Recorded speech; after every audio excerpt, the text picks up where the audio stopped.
Well, my editing skills are crap, but can the same thing be said about the premiere for The Stand on CBS All Access? Stick around and find out.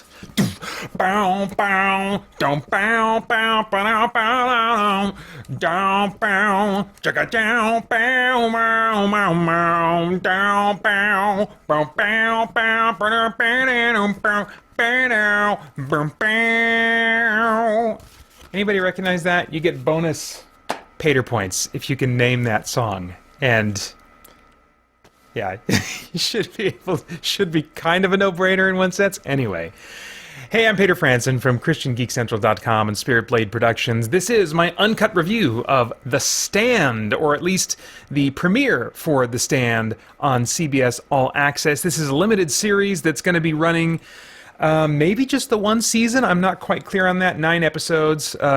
This is the first. The synopsis on IMDb for the series as a whole reads, "After the world is in ruins due to a man-made plague, a battle of biblical proportions ensues between the survivors." Well, we definitely haven't gotten to that part yet. Episode 1, the synopsis on IMDb reads, "When the Captain Trips flu epidemic wipes out more," that's just the nickname of the virus, "wipes out more than 99% of the population, the remaining few immune to the disease, including Stu Redman, Franny Goldsmith, and Harold Lauder, set out in search of other survivors, all the while experiencing visions of the nurturing Mother Abigail and the menacing figure of the Dark Man."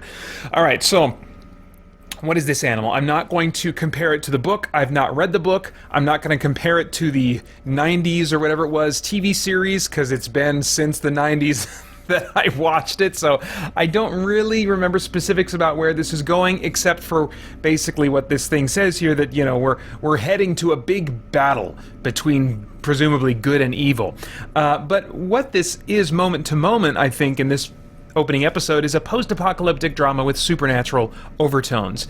It's very character-driven, which I very much appreciate. The focus on the pilot, at least, is on Harold Lauder, who is a mistreated, socially awkward teenager with dark tendencies. I actually think that he's... I didn't check the actor's age, but he seems older than the character he's supposed to be playing, just based on how that character is behaving. But then again, I don't know, maybe that's supposed to represent the kind of some immaturity on his part. I don't know. He is very interesting to watch. I'll get to that when I talk about the performance a little bit. But socially awkward teenager with dark tendencies. He is kind of stalking his former babysitter, spying on her through her fence. And when the apocalypse happens and they are among the very, very few survivors, the only survivors in their town, it seems like kind of like his chance to make his fantasy of being with this girl come true. Meanwhile, Stu Redman, played by James Marsden, is being held at a military-controlled facility in hopes of exploiting his immunity to make a vaccine, but he's being held against his will by government authorities that are kind of becoming increasingly unhinged by the chaos. So this is looking to be an apocalyptic drama with good and evil kind of at the center. You get these little hints here and there of like, ooh, there's some larger forces at work that seem to be either masterminding this whole thing or are very much in play with all that's going on in the world. And there's also horror elements as well, as people are succumbing to the virus, and you're seeing kind of these body horror representations of that. But let me talk about the cast just briefly. I felt like everyone was solid. Surprisingly, they didn't focus as much on James Marsden's character as you might think, given kind of like the star credibility that he brings to the role. But Owen Teague, who is a new face to me anyway, was the standout in this episode as Harold Lauder. He seems to have really a dark journey ahead of him. I was surprised at what they did in this episode with time in terms of like flash forwards, flashback, and stuff like that. They're potentially going to skip a lot of the journey that I would have been interested in watching, but I think that there's still probably plenty journey left for him. We'll see. But he played the character in a way that felt to me both worthy of sympathy and fear, depending on the moment. And there's just kind of an oddness to him, a complexity to him that just goes really well with the idea of him basically being a socially awkward geek, but one specifically with very, very dark tendencies. Having been mistreated by his family and by his peers, he's just built up a lot of bitterness, and that very much is driving him. So anyway, as far as like the stunts and visuals go, you know, this is not a big explosive end of the world story like the blockbuster popcorn flicks. It's not a bunch of wide shots of this is what's happening in the world. Rather, you kind of are left to imagine those wide shot types of things as it stays really zoomed in, with the exception of maybe some news footage in the background of a few scenes. It stays zoomed in on what's happening with these individual characters. What is the post-apocalypse that's unfolding look like for them? What effect does it have on their lives? And again, that's something that I appreciate, that focus on character. But the body horror of the virus is disturbing and high quality in terms of how it's represented in the makeup and gore effects.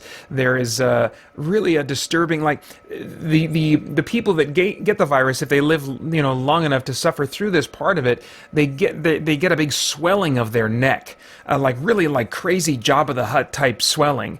And when a dead body is being moved in one scene, you could tell they gave attention to the internal weight and workings of the makeup, because it had this sloshing kind of physicality to it that was really really disturbing. So I think that to the degree that that this show leans on kind of horror tropes and representing those things physically, it looks like they have a good team on the show to represent that in a disturbingly quote unquote realistic way. So anyway, I was impressed by that element of it. But I mean, by and large, this doesn't look like it's going to be a movie where you see its budget in the big grand scope of the visuals and stuff. So as far as themes, is there anything of moral, philosophical, or spiritual significance going on in the themes of this thing that might trigger some worthwhile thought or conversation? Well, as I already mentioned, you've got this socially awkward geek and the dark tendencies that he has as a result of allowing his mistreatment in the past to really fester inside of him. And so I think there's a springboard there for us as geeks to consider maybe what resentments we have inside of us and how those are potentially affecting what we prioritize doing and caring about in life. I think that this is also, so far, a good example of horror being a vehicle for themes of good versus evil. A lot of Christians are concerned about horror, but I think one thing that isn't said enough about horror is that as a genre, I think more than any other genre, it most frequently and most intensely puts the struggle between good and evil at the center. When fantasy and other genres are saying that good and evil are kind of relativistic concepts, supernatural horror in particular, but also just horror very often in general, does not go that route, and they embody evil in a very definitive way and say, no, evil is evil, good is good, you do not want evil to win. So I think that we are likely to see those kinds of themes at the center of this series going forward. I was a little bit surprised and pleased to see that even superficial sexuality in this is tied to evil. There's kind of a dream sequence where one character is kind of being tempted and lured by the embodiment of evil, and part of the set dressings in this world are these neon signs that look like something that you would see outside of like a strip club, of like a women, neon drawings, neon women in provocative poses and stuff like that. And you see this character, Harold Lauder, who is being tempted into evil, also having a pretty seemingly superficial desires for this girl, not really caring about her as a person, or if maybe he thinks that he does, but it really seems like a superficial attraction. And so it's interesting to see that kind of superficial sexualization being tied to clearly the evil side of the fence compared to the good side of the fence. So yeah, that was an interesting just little thing that I noticed. They are clearly setting up a sort of Satan figure and possibly a God figure to oppose him in this series. Very subtly at this point, we don't see much of Mother Abigail and the Dark Man. But spiritual themes, I think, are very likely to be explored, given also the presence of Christianity that's represented, at least symbolically or lightly early on, as we see a church full of dead parishioners, and you see a crucifix where Jesus is kind of like overlooking the dead parishioners. And so they were going for something there, and they're certainly not afraid of playing around with themes of good and evil and incorporating at least iconography of Christianity into they're playing around with those themes. And so we'll see kind of what happens and what role Christian faith, if any, might play. I think undoubtedly this is going to be an unbiblical take on the end of the world and the final battle between good and evil, although it may still take some sparse inspiration from the Bible, as many times stories like this do.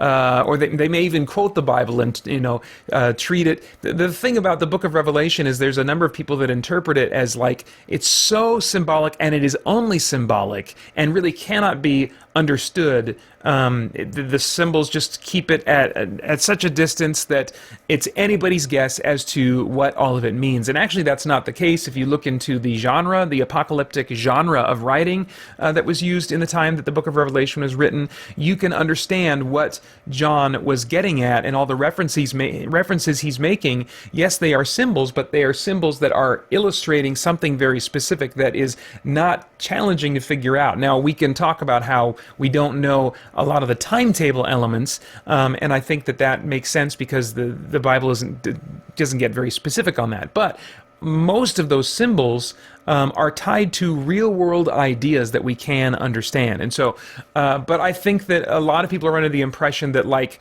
Revelation is just so weird and out there and cannot be understood, when actually it's not that difficult to decode the core elements of what the book of Revelation is revealing.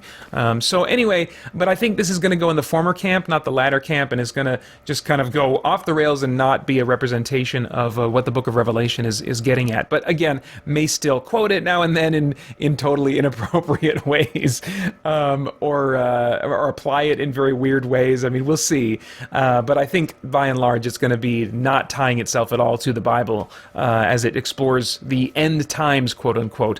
But even given all that, I think it is still likely to be a worthwhile exploration and thought or conversation starter regarding good and evil, good versus evil, and what maybe a final triumph over evil looks like. I think we'll probably get by the end of this series what a final triumph over evil looks like according to the writer, which I believe, I may have misunderstood something that I read, but I believe Stephen King, who wrote the original novel, is writing a new ending to this because he's never been satisfied with his ending in the book. And so decades later, he's had all this time to think about it, and now he's going to present what to him today is a better ending. So it'll be very interesting to see what in the writer's mind a final triumph of good over evil looks like and how that compares to what the Bible reveals. So I'm interested in kind of exploring that myself, but I have no idea what your tastes are in TV shows. So if I were a time traveler, I would go back in time and say, Peter,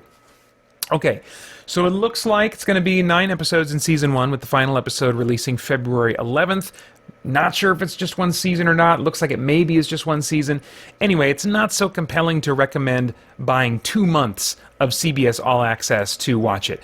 So wait until Star Trek Discovery Season 3 is done and The Stand Season 1 is done, and then get CBS All Access at the lowest tier with the limited commercials in there for like $6 for 1 month. Binge both, and you can call that a pretty good bargain. It's rated TVMA for coarse language and violence. You've got F-bombs flying around now and then. You got the disease gore, but it's less bloody than The Walking Dead. So take that and do what you will with it.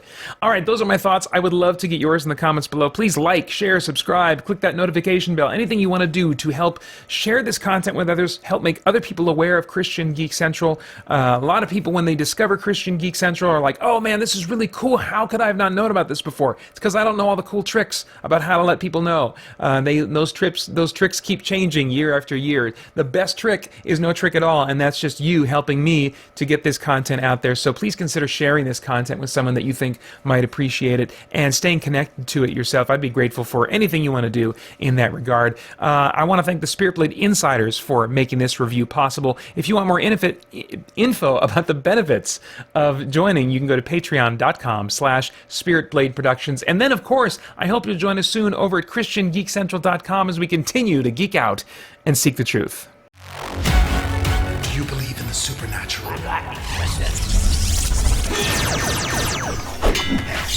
Download the Legacy Edition of Spirit Blade, a full past audio drama, for free at spiritblade.com.